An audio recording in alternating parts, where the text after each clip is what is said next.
오늘은 두아디라 교회를 향해서 주시는 하나님의 아들 예수님의 말씀입니다. 오늘도 이 말씀을 마닐라 새생명교회에 주시는 주님의 음성으로, 또 내게 주시는 주님의 사랑의 말씀으로 아멘으로 받는 복된 시간 되기를 바랍니다.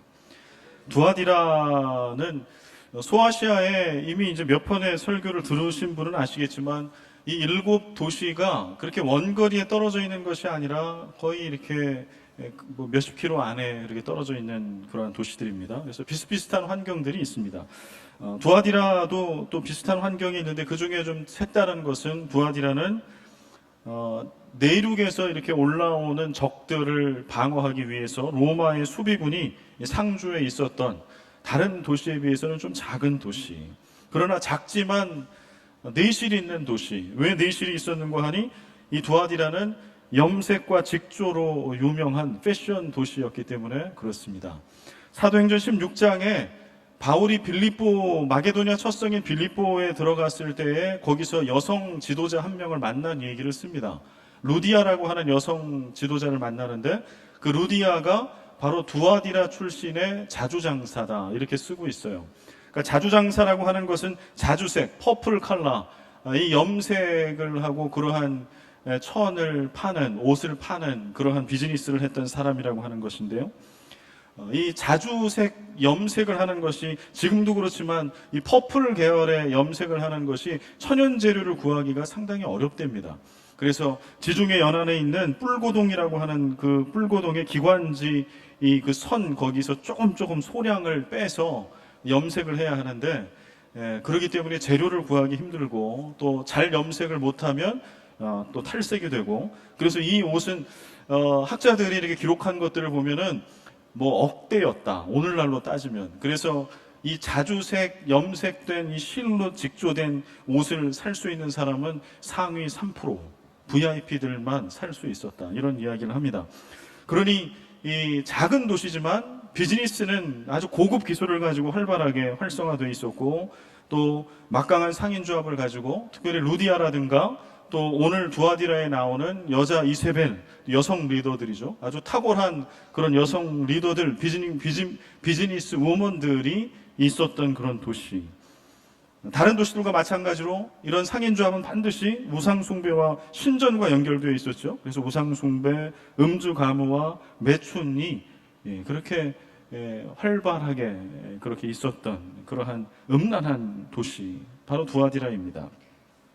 이 두아디라에 교회가 있었고요. 이 교회를 향해서 예수님이 먼저 칭찬을 해주십니다. 19절의 말씀을 함께 읽겠습니다. 내가 네 사업과 사랑과 믿음과 섬김과 인내를 아노니 네 나중 행위가 처음 것보다 많도다. 아멘. 여기 사업이라고 되어 있는데, 이 사업은 비즈니스를 이야기하는 것이 아니겠죠. 이 사업은 교회 안에 벌어지는 영적 사역들, 믿음의 행동들, 이런 것들을 이야기하는 것입니다. 그런데 이것들을 행할 때 사랑, 믿음, 섬김, 인내를 가지고 했다. 사랑으로 했다. 그러니까 성도 간에 아주 진실한 사랑, 형제 사랑이 다른 어떤 교회보다도 특별했던, 형제 사랑이, 성도 간의 사랑이 특별했던 교회. 또 믿음이 좋은 교회. 그냥 단순하게 이론적인 믿음, 교리적인 믿음이 아니라 섬길 줄 아는, 가난한 자를 구제할 줄 아는 행함이 있는 믿음이 참 좋았던 그런 교회. 또 섬김, 가난한 이들을 위한 구제를 많이 했던 그러한 교회. 마지막에는 핍박과 환난을 잘 이겨냈던 교회, 바로 그런 교회가 두아디라 교회였다, 예수님이 칭찬하십니다. 또 마지막에 또 칭찬 한 가지 더 해주시는데, 내 나중 행위가 처음 것보다 많도다.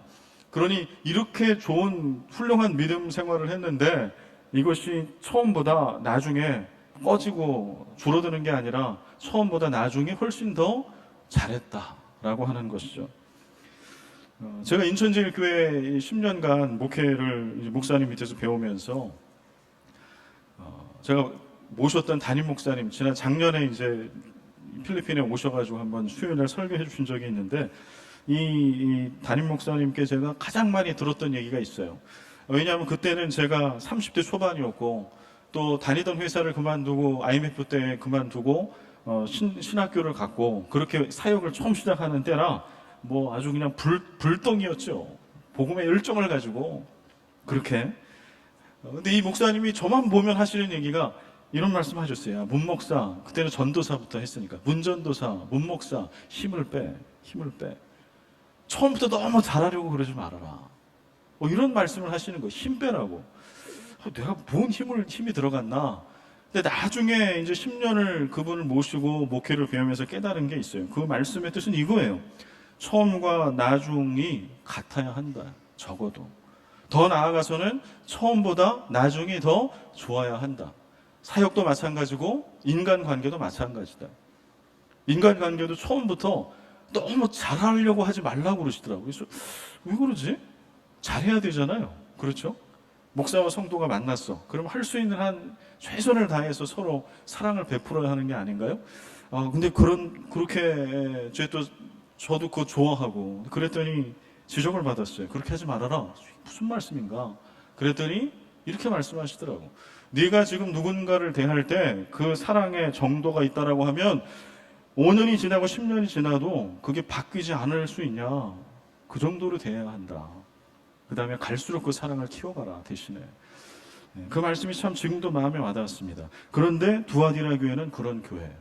처음도 잘했지만 계속 잘했고 더 잘했던 교회. 저는 이 19전의 두아디라 교회를 향한 칭찬을 보면서 아멘으로 받았어요. 하나님, 우리 마닐라 새생명교회가 이런 교회 되게 해주십시오.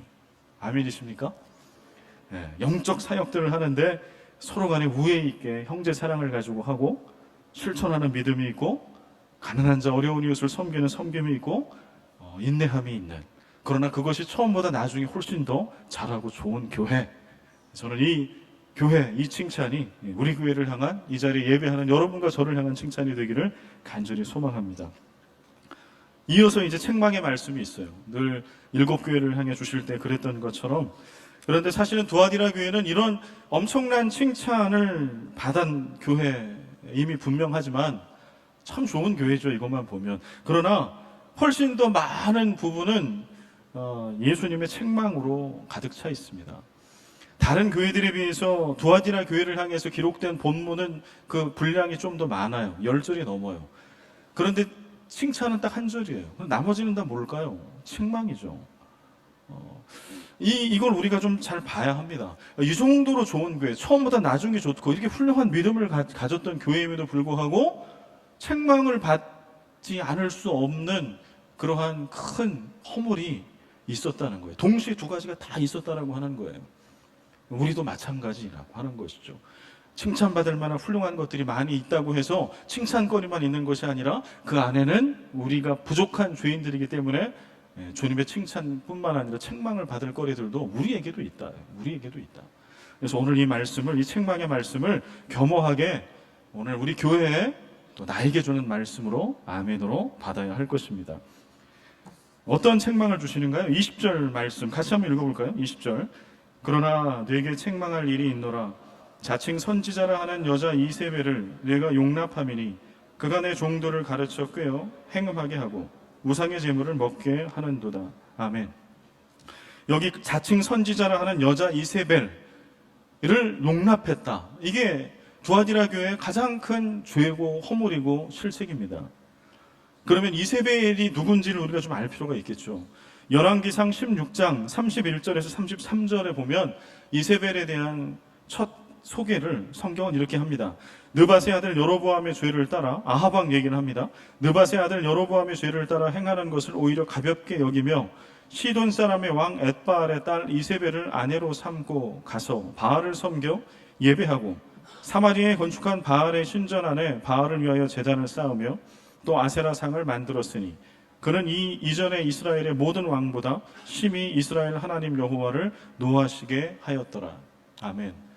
이세벨은 시돈 사람이었습니다. 그의 아버지의 이름이 엣바알이에요. 바알 숭배에 아주 찌든 그러한 사람이었고요.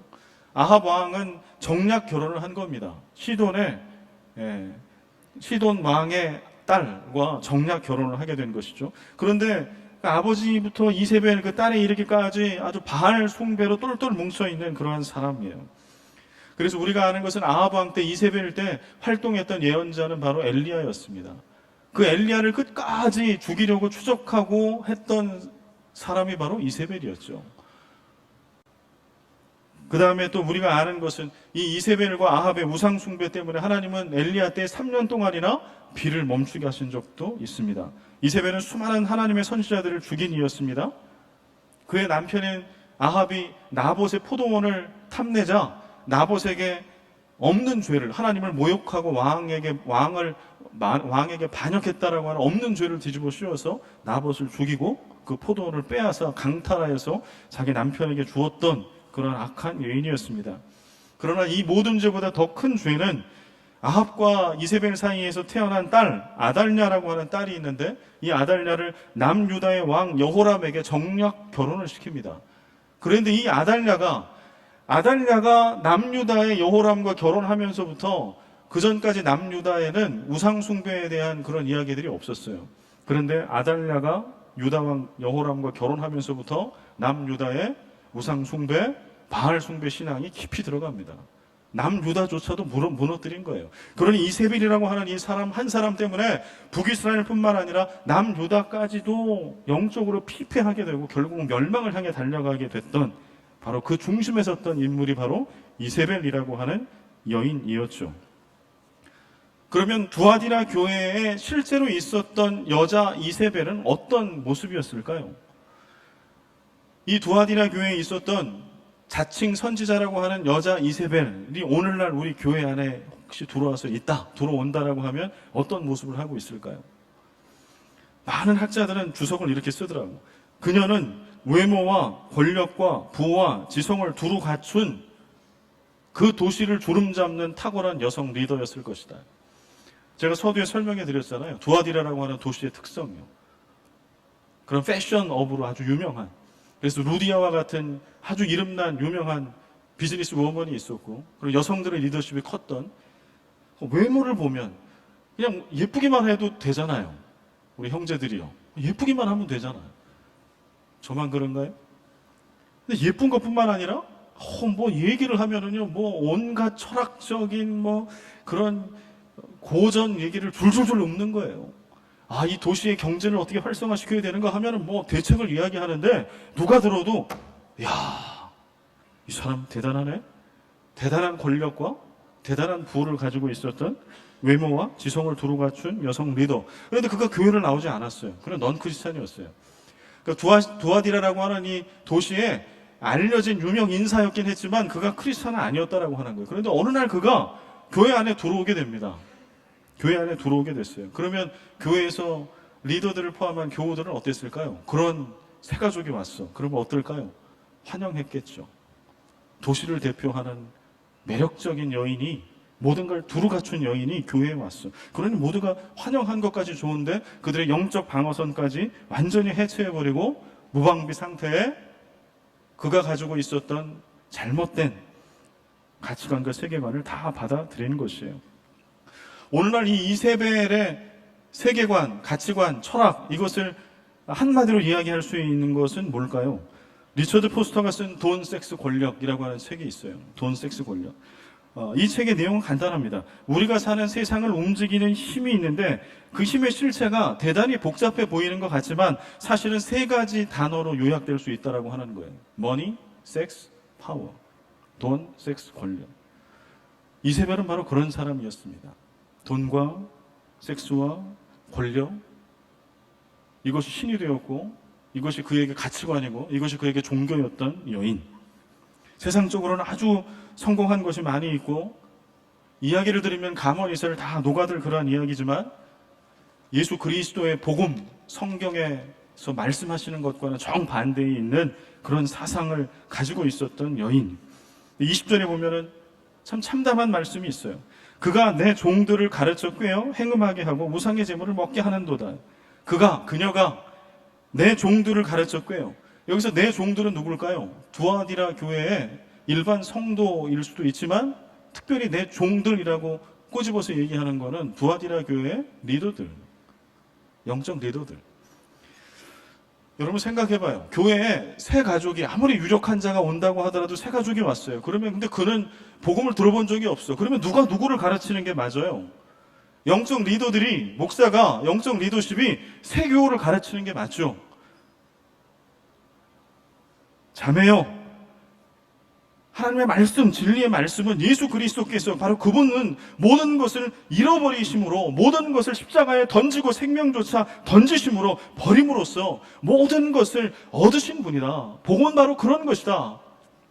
권력과 명성과 부와 지위와 성의 자유의 가치를 두고 그 모든 것들을 더 채우는 것이 복이고, 그것을 채우는 삶을 말씀하고 우리에게 그렇게 살라고 말씀하는 게 아니라 정반대의 말씀, 버려라, 비워라, 그걸 통해 구원함을 받아라, 가르쳤어야 되죠. 그러나 가르쳐야 할 이들은 오히려 배우는 자가 되었습니다. 그리고 행음하고 우상의 제물을 먹는 것, 리더들부터 시작하여 온 교회가 거기에 빠지게 되었습니다.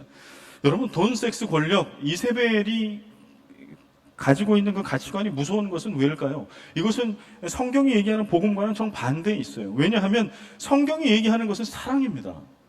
자기 희생의 사랑, 이타적인 사랑. 그렇죠? 대표적인 것이 예수님의 십자가잖아요. 친히 자신을 십자가에 내어 던져 죽음으로 죄로 인하여 죽었던 나를 구원하신 그 사랑, 그 은혜, 그게 복음입니다. 그런데 돈, 섹스, 권력, 이세벨의 가치관은 무엇입니까? 돈, 섹스, 권력에 공통된 게 있어요. 그건 뭔고 하니 사람의 사랑받아 마땅한 하나님의 형상 닮은 인격체를 돈, 섹스, 권력은 사물화시켜버려요. 인격적으로 대접하는 게 아니라 물건으로 만들어버려요. 돈이 많고 적음에 따라 사람의 높낮이를, 순위를 매겨버립니다. 성적인 매력, 외모를 가지고 그 쾌락을 쫓아가는 거 가지고 순위를 매깁니다. 힘이 많고 적은가에 따라 사람이 달라 보이게 만듭니다. 그러니 하나님의 형상 닮은 사람과 인격적인 사랑의 관계가 있어야 할 모든 것들이 다 사물화되어 버리는 거예요. 그러니 복음과는 정반대에 있는 겁니다. 그런데 이것이 지금 두아디라 교회에 들어온 거예요. 20절에 그러나 네게 책망할 일이 있노라, 자칭 선지자라 하는 여자 이세벨을 내가 용납함이니. 여러분, 영어 성경 보면 you tolerate 이렇게 되어 있어요. tolerate, 용납하다. tolerate는 용납, 관용 이런 뜻이죠. 용납하다, 관용하다. 아마 헷갈리실 거예요. 이 단어를, 관용이라고 하는 단어를 들으면 여러분 헷갈릴 거예요. 왜냐하면 신약에 적어도 4차례 이상을 성숙한 그리스도인의 덕목을 이야기할 때 너희들은 사람들에 대해서, 이웃들에 대해서 관용하라 라고 말씀하시거든요. 근데 여기는 또 너희들이 이세벨을 관용한 것에 너희들이 죄다 라고 말씀하고 있어요. 이건 뭘까요? 서두에 두아디라 교회가 칭찬받은 것 중에 하나가 형제 사랑이 특별한 교회라고 제가 말씀드렸어요. 그걸 칭찬받았어요. 형제 사랑이 특별한 교회. 형제 사랑이 특별하다 보니까 이게 넘지 못할 경계선을 넘어버린 거예요. 형제 사랑의 분별력을 잃어버린 거예요. 그가 죄를 짓고 이세벨과 같이 세상의 복음이 아니라 세상의 세속주의에 물들어 있는 어떤 이가 교회 안에 들어온다고 할지라도, 그래서 누군가는 얘기했겠죠. 영적으로 깨어있던 이가 저를 그냥 받으면 안 됩니다. 누구나 다 천하의 죄인이라도 교회에 들어올 수 있으나, 그러나 그를 잘 양육해야 합니다. 복음과 진리로 양육해야 합니다. 그가 바뀌지 않으면 그는 교회 안에 엄청난 나쁜 영향력을 끼치게 될 것이기 때문에 그렇습니다. 누군가 얘기했겠죠. 그러나 다수의 교회 리더들은 이렇게 얘기했다는 거예요. 무슨 소리 하냐. 옛날에는 그가 악했을지라도, 옛날에는 그가 비즈니스와 돈과 섹스와 권력에 사로잡혀 있었을지라도 지금은 교회 멤버가 되지 않았냐. 그러니 무조건 용서하자, 무조건 허물을 덮어주고 가자, 이렇게 했겠죠. 그 결과 그는 교회 공동체 안에 무혈 입성할 수 있었고 리더들을 가르치는 자가 됐고, 교회는 어처구니 없이 무너졌어요. 여러분, 오늘날도 하나님은 죄인까지도 사랑하십니다. 요한복음 3장 16절, 하나님이 세상을 이처럼 사랑하사. 여기서 세상은 세상 사람들. 그러니 하나님은 세상에 죄인된 사람들을 사랑하시는 분이 분명합니다. 그래서 그 아들 예수 그리스도를 우리에게 보내주신 것이죠. 그러나 회개하지 않은 죄인의 죄까지 품고 사랑하라 라고 말씀하신 적은 성경 어디에도 없습니다. 우리가 사랑으로 죄인을 품어야 하는 것은 그가 복음 앞에, 십자가 앞에 서서 회개하며 진실한 회개를 통해 하나님의 자녀가 되기를 원하기 때문이에요. 그게 우리의 사명이기 때문에 그런 것이에요. 죄인은 반드시 회개하고 거듭나야 합니다. 진실한 사랑에는 반드시 거룩함이 있어야 하기 때문에 그렇습니다. 여러분, 진실한 사랑은 거룩함, 순결함이 반드시 있어야 해요. 여러분, 부부간에 사랑을 해. 아무리 명품으로 뭐를 해주고 아무리 뭐를 해줘도요, 부부간의 사랑에 이게 빠지면 안 돼요. 뭐가 빠지면 안 돼요? 거룩함, 순결함. 배우자에게만 주는 사랑. 남들에게 다 주는 것 중에 똑같이 내 배우자에게도 한다? 그건 사랑이 아니죠. 그건 거룩함이 아니죠. 그것은 구별된 것이 아니죠. 주님께 드려야 할 사랑도 그와 같습니다. 세상의 어떤 대상에게, 돈과 섹스와 권력에게 주었던 그 사랑을 동일하게 하나님께도 그 정도의 사랑을 드린다라고 하는 것은 사랑이 아니에요. 왜냐하면 거룩함이 결여됐기 때문에. 복음의 능력은 다음에 두 가지 신앙 고백에서 비롯됩니다. 다음에 두 가지 신앙 고백을 할 때 비로소 복음이 우리 일상에서 능력이 된다라고 하는 말씀입니다. 우리 같이 그 고백을 한번 해볼까요? 우리 첫 번째 고백, 이 고백입니다. 한번 해봅니다. 시작. 나는 내가 감히 생각했던 것보다 훨씬 더한 죄인이고 허물 많은 존재입니다. 이 고백이에요. 나는 내가 생각했던 것보다, 내가 예상했던 것보다, 내가 알고 있던 것보다 나는 더 큰 죄인입니다. 나는 더 큰 죄인 중에 괴수입니다. 이 믿음의 고백이 반드시 있어야 돼요. 복음의 능력이 여러분의 것이 되려면. 성령님의 능력이, 권능이 나의 능력이 되기 위해서는 반드시 이 고백이 있어야 해요. 또 하나, 두 번째 고백도 반드시 있어야 합니다. 읽겠습니다. 시작.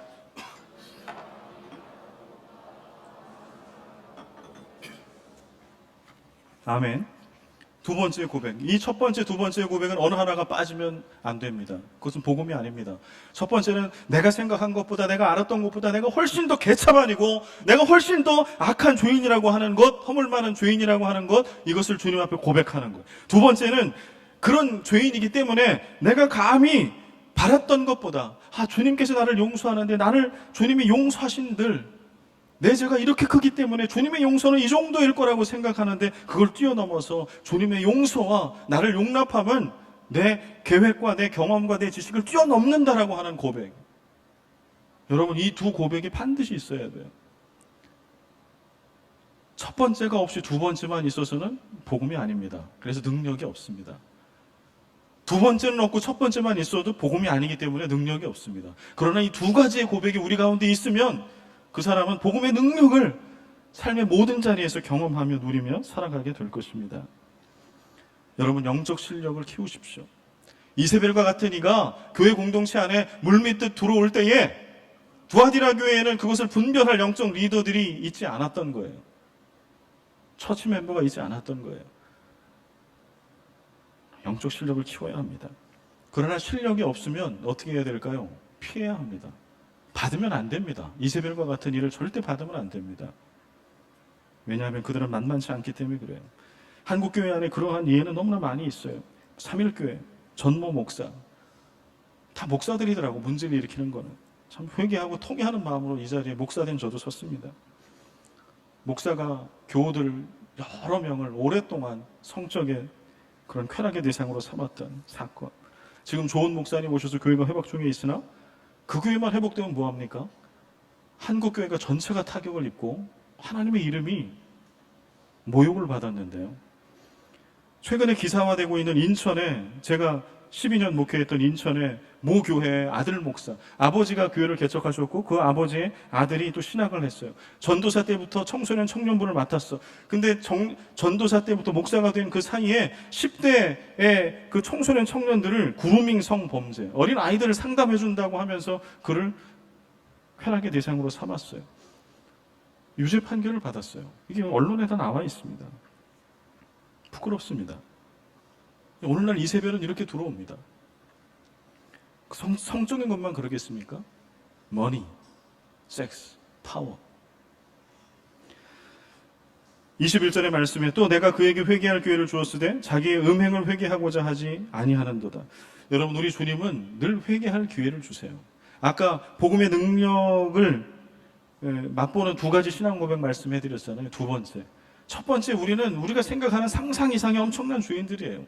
그럼에도 불구하고 우리에게 희망이 있는 것은 상상 이상의 죄를 회개하기만 하면 그리스도의 보혈로 다 없다 여겨주세요. 눈처럼 희게 없다 여겨주세요. 오늘 2019년 6월 30일 마지막 주 이 예배의 자리, 이 자리가 여러분과 저에게 인생의 마지막 자리라고 생각합시다. 우리가 주님 앞에 짓고 있는 이세벨의 죄는 드러나지 않아요. 하나님만 아세요. 그러나 오늘 이 자리가 우리에게 마지막 자리라고, 회개하는 자를 용서하시고 용납하시는 주님이 주시는 마지막 기회라고 생각할 때에 하나님은 그 사람을 만나 주실 겁니다. 그 죄를, 그 습관을 이길 능력을 주실 줄 믿습니다. 여러분, 영상 하나 좀 볼게요. 이제는 하나님 나라 가신 옥하는 목사님 짧은 영상인데요. 그 영상 안에, 영상 준비가 안 됐어요? 영상 준비가 안 됐답니다. 예, 영상은 제가 나중에 링크를 걸어 드릴게요. 여러분, 오바댜 에스더 단톡방에 링크를 걸어 드릴게요. 22절과 23절 말씀. 볼지어다 내가 그를 침상에 던질 터이요 또 그와 더불어 간음하는 자들도 만일 그의 행위를 회개하지 아니하면 큰 환난 가운데에 던지고, 또 내가 사망으로 그의 자녀를 죽이리니 모든 교회가 나는 사람의 뜻과 마음을 살피는 자인 줄 알지라. 내가 너희 각 사람의 행위대로 갚아주리라. 여러분, 침상에 여기서 던진다라고 하는 것은 병상을 얘기해요. 여기서 침상은 물론 몸이 아파요. 질병이 죄의 결과로 반드시 온다, 이렇게 얘기하면 이거는 비성경적입니다. 대부분의 병은 내가 건강관리 잘 하지 못하고 또 환경에 오염되어 있기 때문에 오는 것이 맞아요. 그러나 오늘 예수님 말씀하신 것은 그가 이세벨의 꾀임에 빠져서, 그러나 회개의 기회를 주었으나 회개하지 않았기 때문에 병상에 던져지는 것을 징계함으로 벌로 주겠다라고 하는 말씀입니다.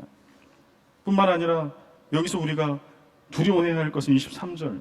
또 내가 사망으로 그의 자녀를 죽이리니. 이 땅에 악한 자들이나 착한 자들이나 다 누구나 다 동일하게 꿈꾸는 게 있고 소망하는 게 있어요. 그건 뭔고 하니 내 자녀들 잘 되는 거예요. 여러분, 악한 자도 그 꿈이 다 있어요.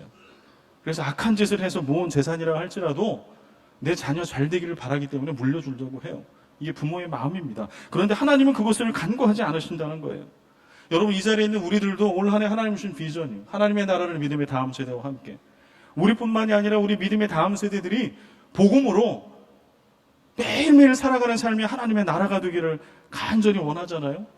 그런데 하나님은 회개하지 않는 이들, 그 자녀 손에 이르기까지 청출어람의 믿음의 후손이 되어야 할 그들을 다 죽이시겠다라고 말씀하십니다. 베드로전서 1장 17절. 외모로 보시지 않고 각 사람의 행위대로 심판하시는 이를 너희가 아버지라 부른즉 너희가 나그네로 있을 때를 두려움으로 지내라. 주님은 외모로 보지 않으세요. 문영세, 너는 목사니까, 담임 목사니까 좀 봐줄게. 주님은 이렇지 않으신다라고 하는 거예요.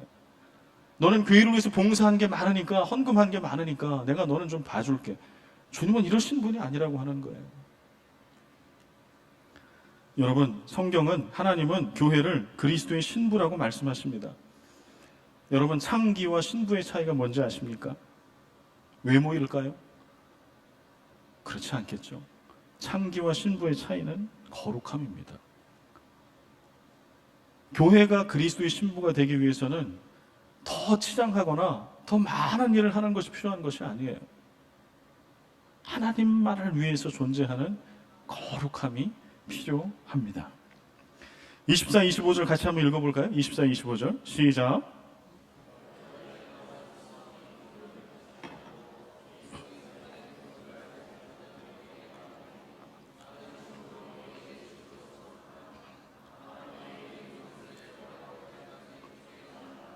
네, 아멘. 여기 남은 자를 얘기해요. 두아디라에 이렇게 리더들까지도 무너져가지고 이세벨의 돈, 섹스, 권력에 사로잡힌 이러한 교회가 흔들리는 이런 위기 가운데 있었는데, 감사한 것은 남아있는 자들이 있었다. 렘넌트. 남아있는 자. 여러분, 남아있는 자라고 하는 거에 어감이, 인원 숫자가 되게 많을 것 같아요? 적을 것 같아요? 남아있는 자는 소수입니다. 느껴지잖아요. 두아디라에 남아있어. 이 교훈을 받지 아니하고 소위 사탄의 깊은 것을 알지 못하는 너희들이 있다. 소수의 남은 자들이 있다. 25절, 다만 너희에게 있는 것을 내가 올 때까지 굳게 잡으라. 로마서 11장 4절 5절에 보면은 엘리야의 말에 따라서 하나님 주신 말씀이죠. 내가 나를 위하여 바알에게 무릎을 꿇지 아니한 사람 7,000명을 남겨두었다 하셨으니 그런즉 이와 같이 지금도 은혜로 택하심을 따라 남은 자가 있느니라. 이세벨이 엘리야를 죽이려고 할 때, 엘리야가 두려움에 떨고 있을 때 이제는 내 편은 아무도 없다고, 하나님 편은 없다고, 이제 이세벨이 나를 죽일 거라고 낙심할 때에 하나님께서 엘리야에게 주신 말씀, 바알에게 무릎을 꿇지 아니한 7,000명이 있다. 이와 같이 지금도 은혜로 택하심을 따라 남은 자가 있다. 여러분이 남은 자에 들고 싶지 않으세요? 남은 자에 들고 싶지 않습니까? 저는 이 설교를 준비하면서 마닐라 새생명교회가 그 남은 자에 들기를 간절히 기도하고 나왔습니다. 이 자리에 설교를 듣고 예배를 드리는 여러분과 제가 아무리 교회가 무너지고 세태가 악에 찌들어 있다 할지라도 하나님께서 그 악으로 가득 찬 세대에 하나님의 나라를 세우기 위해서 들어쓰시는 얼마 남지 않은 소수 1명, 2명 되는 그 남은 자가 여러분이 되고 제가 되기를 간절히 소망합니다. 다른 짐으로 너희에게 지울 것은 없다. 남은 자들에게 주시는 말씀이에요. 뭐를 할 필요 없다. 남은 자들이요. 주님이 원하시는 것은 바로 회개와 거룩함입니다. 여러분, 특히 남편들이요, 아내한테 잘못하잖아요. 큰 잘못, 바람을 폈다거나, 아니면 허락 안 받고 큰 돈을 술 마시는 데 썼다거나, 아니면 사고를 쳤어. 사면 안 되는 거를 샀어. 그러면 이 남편들이 보통 어떻게 하는 줄 알아요? 제가 그랬다는 건 아닙니다. 남편들이 보통 뭐 하냐면 집에 가서 아내한테 잘해요. 이렇게 뭐 사가지고 가가지고 평소에 안 사던 걸 사가지고 선물을 사주고 막 이렇게 해요. 왜 그런 거예요? 보상 심리. 여러분, 그리스도인이 죄를 지어. 그러면 어떤 일이 벌어지는 줄 알아요? 교회 와서 일을 더 많이 하려고 해요. 왜요? 보상 심리. 내가 죄를 지었는데 하나님, 나 예쁘죠? 눈 감아주세요. 그러나 정말 남편이 죄를 졌어. 어떻게 할 때 아내가 용서해요? 거룩한 남편이 될 때, 회개하고 다시는 그 일을 하지 않을 때. 명품 선물이 아니고요, 달콤한 이야기가 아니고요. 우리가 그리스도인 되었는데 우리가 죄를 지을 수 있죠. 누구나 실수할 수 있고 죄 지을 수 있죠. 그러나 하나님은 뭘 기뻐하실까요? 그래서 면피하기 위해서 더 열심히 하는 거 위험합니다. 죄인이 일을 열심히 하면 교회가 무너져요. 죄인은 어떻게 해야 돼요? 회개해야죠. 하나님, 제가 죄인입니다. 제가 실수했습니다. 용서해 주십시오. 제가 거룩한 주의 자녀 되겠습니다. 그럴 때 그 주님은 그를 들어 능력을 발휘하실 줄 믿습니다. 너희에게 있는 것을 내가 올 때까지 굳게 잡으라. 이 말씀은 오늘 우리 모두에게 해당이 됩니다. 혹시 이 말씀을 들으면서 나는 아니야, 나는 거룩하니까, 나는 그 정도의 그런 큰 문제를 일으킬 위인이 아니니까, 나는 적어도 그런 사고를 칠 사람은 아니니까, 여러분 방심하지 마십시오. 자만하지 마십시오.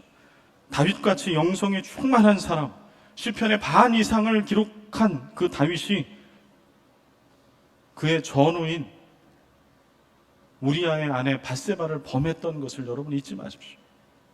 그렇다라고 하면 이 자리는 어느 누구도 예외일 수 없습니다. 여러분, 평양 대부흥운동 많이 들어보셨죠? 1907년 평양 장대현교회에서 부흥의 시작은 핵심 리더였던 장로 길선주, 또 교회 존경받는 리더들이 그 집회 가운데 그들의 불륜을 회개했고 그들의 남은 돈을 떼어먹은 것을 회개했어요. 리더들부터. 그랬더니 교우들이 하나하나 나와서 회개하는 거예요. 나는 술을 팔아 내 생업을 했습니다. 나는 몸을 팔아 그랬습니다. 나는 고리 대금을 했습니다. 그리고 눈물바다가 됐고 그 눈물바다는 성령의 불바다가 됐어요. 그게 오늘날 한국교회를 지탱해주는 큰 부흥의 힘이 되었습니다. 저는 오늘 2019년 이 6월 마지막 이 주일 이 예배가 바로 그런 부흥의 시발점이 되는 날이 되기를 간절히 소망합니다. 이기는 자에게 하나님은 약속을 주세요. 우리는 이 약속을 붙들고 참을 수 있고 인내할 수 있습니다. 이기는 자와 끝까지 내 일을 지키는 그에게 만국을 다스리는 권세를 줄 것이다. 여러분, 이긴다, 진다, 이거는 어디서 많이 쓰는 용어예요? 이긴다, 진다. 이거 전투 용어입니다. 승리, 전투 용어예요. 모든 교회가 전투 중이라고 하는 얘기예요. 모든 교회는 영적 전쟁 중이라고 하는 얘기입니다. 교회마다, 그리스도인마다 치러야 할 전투가 있다라고 하는 말씀이에요. 우리가 예수 그리스도를 믿고 주님의 자녀가 된 순간부터 사탄과의 전쟁은 이미 시작되었습니다. 여러분, 전쟁을 하면 아무리 전쟁에 이겨도 상처가 남아요. 그렇죠? 전쟁에 이겼으나 치열한 전투를 치르면 상처가 나요.